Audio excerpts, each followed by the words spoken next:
destructive Tory government that has so destroyed our community. It's a chance to vote for more investment in education. It's a chance to vote for a better national health service.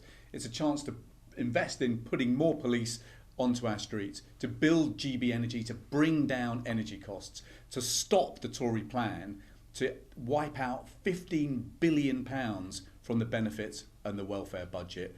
And so we have to make sure that everybody goes out to vote for change. Here in our community, the polls say that Reform is the second placed party. What that means, if you don't want a Reform MP here in Hodge Hill and North Solihull, you have to vote Labour.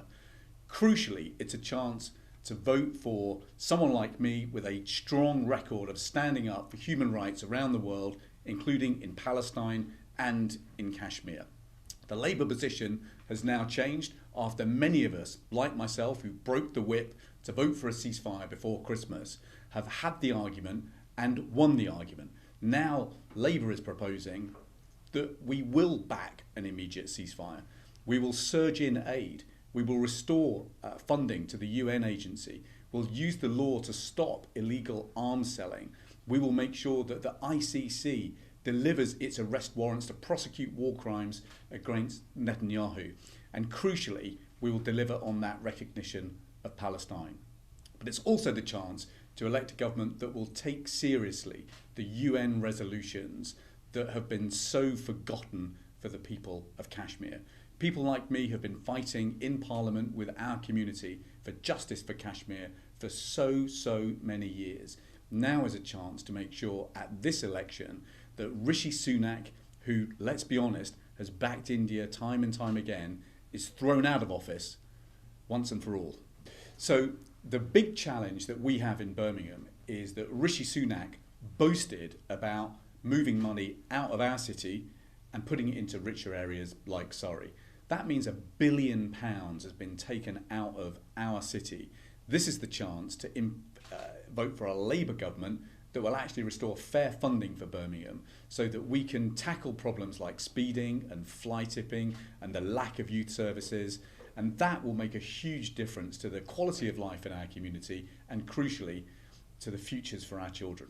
So the big challenge here in Hodge Hill and North Solihull, which is a new constituency, is actually Reform. There have been 8 polls that have been published showing what the results might look like in Hodge Hill and North Solihull. Reform is in second place in almost all of them. And that's why if people don't want to be represented in Parliament by a Reform MP who belongs to Nigel Farage's far-right party, people have to vote Labour. Yes, I think the early election is just a chance to get rid of Rishi Sunak and 14 years of Conservative rule. The Conservatives hate Birmingham. They've taken £1 billion out of Birmingham. They've introduced policies like the 2-child limit, which have driven up child poverty and forced us to organise food banks on a scale that we've never had before. It's wiped out our police. It's wiped out measures to tackle speeding. It's wiped out youth services. It's destroyed hope for thousands of people who live here in our community. And so tomorrow is a chance to finally drop the curtain on that long, dark night of Conservative rule and throw Rishi Sunak out of office. So all of my surveys from the community should say that energy bills have more than doubled over the last year or two. And when food prices are going up as well, that's put real pressure on families across the community. So GB Energy will put money into renewable energy, green energy, and that will bring energy bills down, and that will put money back into people's pockets.